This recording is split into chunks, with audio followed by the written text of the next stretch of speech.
देर रात बगल के गांव से बारात आई। देर रात यानी रात में देरी हो गए, समझ गए।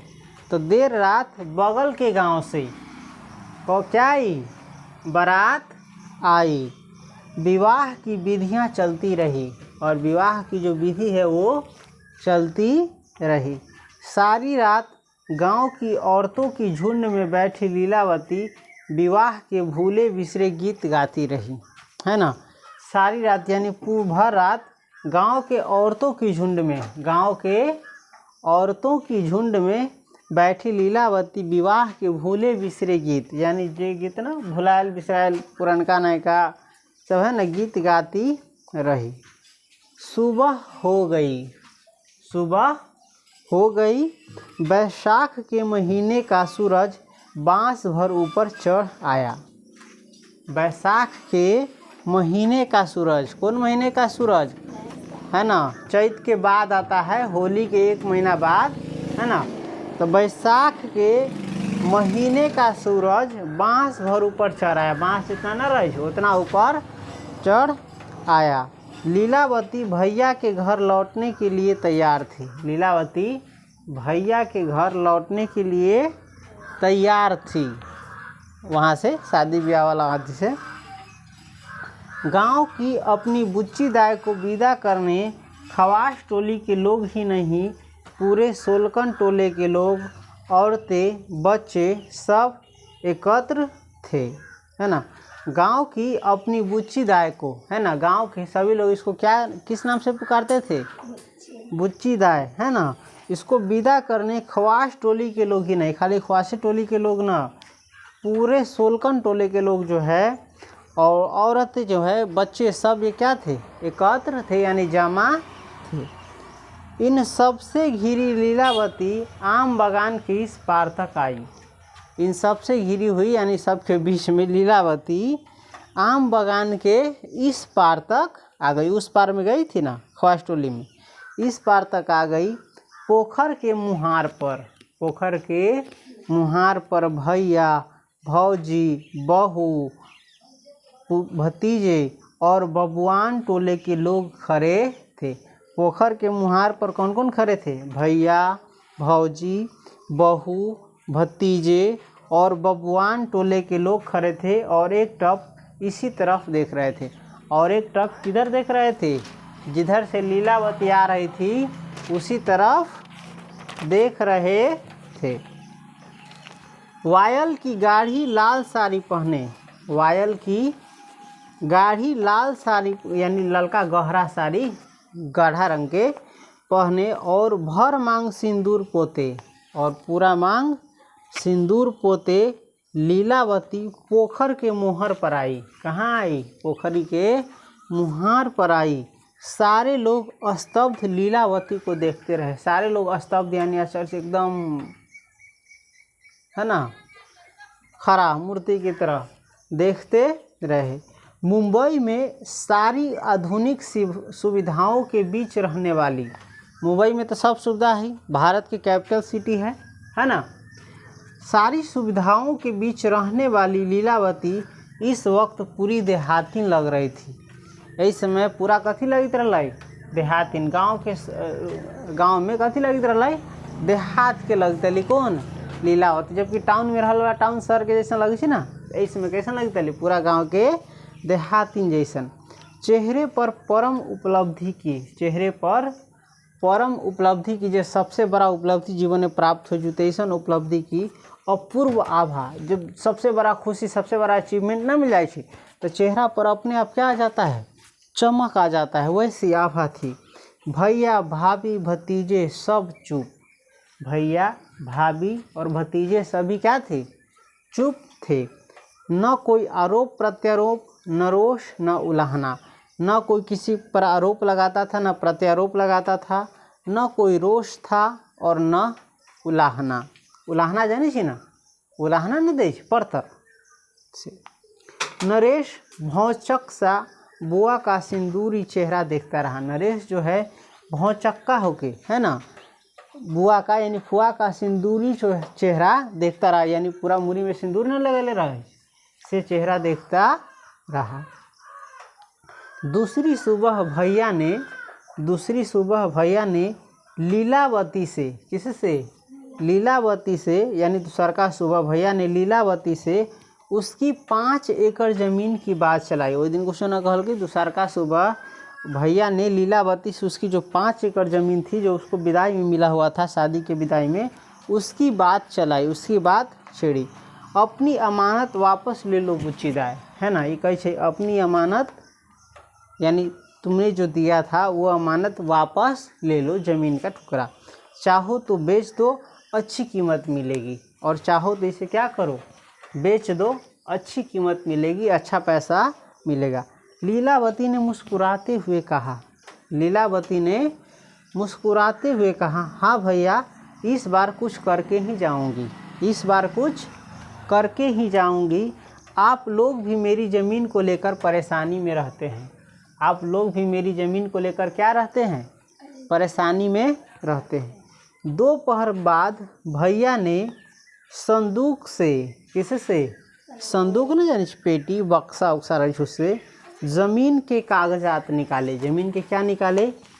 कागजात निकाले, और लीलावती के हाथों में देते हुए बोले, और लीलावती के हाथों में देते हुए बोले, हाल में कटाई गई लगान की रसीद भी इसी में है। ज़मीन के कागज उसको दिया और कहा तुरंत जेकर रसीद कटल से हो इसी में है, इसी कागज़ में है।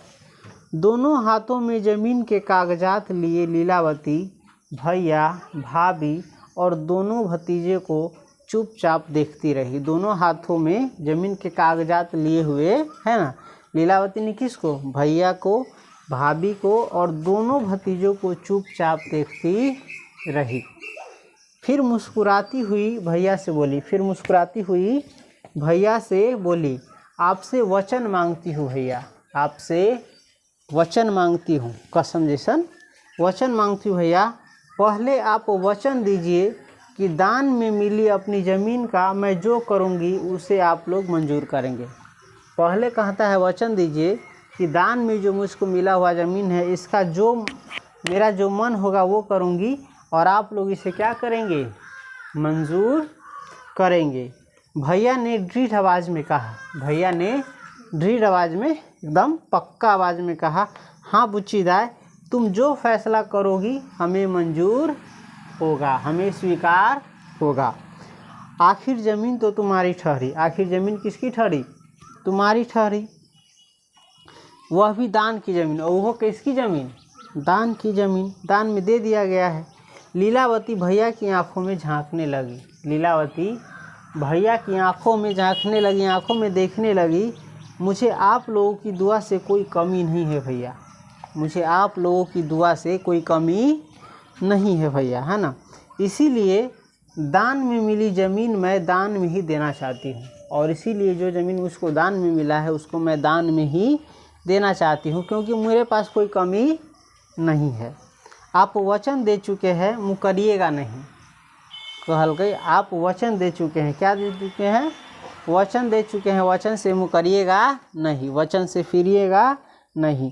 मैं यह ज़मीन सहेलिया माई को रजिस्ट्री करना चाहती हूँ। मैं यह ज़मीन किसको रजिस्ट्री करना चाहती हूँ? सहेलिया माई को रजिस्ट्री करना चाहती हूँ। दूध का मोल कौन दे सकता है? फिर भी कहीं दूध का मोल कौन दे सकता है? दूध का मोल, दूध मिले कहाँ बच्चों ने पियले रहे, दूध पिया के एकरा जिंदा रखले रहे, न रखले रहे, आ साथ में एक अपनो बेटा रहे कौन? कलेसरा, याद हो ना। तो कहीं दूध का मोल कौन दे सकता है भैया? फिर दूध का मोल कौन दे सकता है? फिर भी झगड़ा हमेशा हमेशा के लिए ख़त्म। फिर भी झगड़ा हमेशा हमेशा के लिए क्या हो जाएगा? ख़त्म हो जाएगा, है ना सुरेश, नरेश, भौजी, है ना, ये सब कहीं है ना, ये बात सब है ना। सब हतप्रभ, सब क्या रह गए? हतप्रभ रह गए, यानी अचानक सब कथी रह गए? भौचक्का रह गए। और लीलावती का चेहरा ऐसा दिख रहा था जैसे कोई बहुत बड़ी चीज़ मिल गई हो उसे। और लीलावती का चेहरा ऐसा लग रहा था, ऐसा दिख रहा था कि जैसे उसे बहुत बड़ी क्या मिल गई हो? चीज़ मिल गई हो। हंसती हुई भैया से बोली, हंसती हुई भैया से बोली, सहेलिया माई और कलेसर कल फारबिसगंज रजिस्ट्री ऑफिस में मिलेंगे। तो सहेलिया माए और कलेसर सब कहाँ मिलेंगे? कल फारबिसगंज रजिस्ट्री ऑफिस में, जना अपनी के भूति तेना फारबिसगंज रजिस्ट्री ऑफिस में मिलेंगे। मैंने कह दिया है उनसे मेरा मान रखिएगा भैया। कैसे हम कह दिले छी ओकरा से हमर क्या रखिएगा? मान रखिएगा, समझ गए। पता नहीं फिर कब लौट कर आना हो नैहर, और कैसे पता ना आप कहिया नैहर लौट के आए। कितना दिन के बाद आए रहले? 15 से 20 बरस के बाद। आपको और सुरेश नरेश को भी साथ चलना होगा। कैसे? आपको भी और सुरेश नरेश इसको क्या चलना पड़ेगा? साथ चलना पड़ेगा शिनाख्त के लिए। किसके लिए? शिनाख्त यानी पहचान के लिए। बुआ के अप्रत्याशित फैसले पर, बुआ के यानी लीलावती के अप्रत्याशित फैसले पर, कोई सोचा नहीं था कि ऐसा भी फैसला ये देगी, है ना। फैसले पर सुरेश और नरेश एक दूसरे का चेहरा देखते रहे, एक दूसरे का ये चेहरा क्या किए? देखते रहे। और इसके दूसरे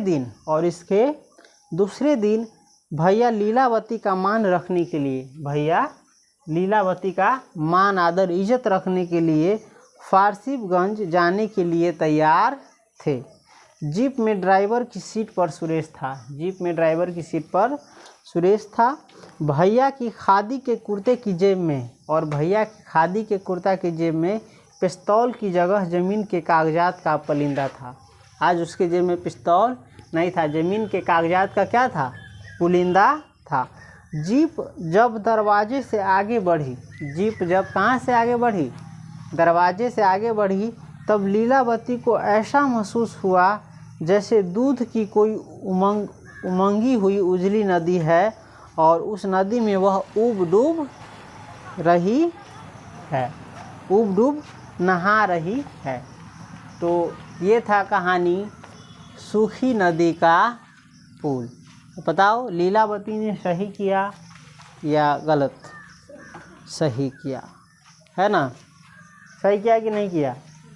देखो, सब इंसान की अलग अलग भावना होती है, ये सब कोई नहीं समझ सकता है। ये भावना कौन समझ सकती थी? मात्र और मात्र लीलावती। कौन समझ सकती थी? लीलावती और सहेलिया माए, बाकी कोई नहीं। समझ गया?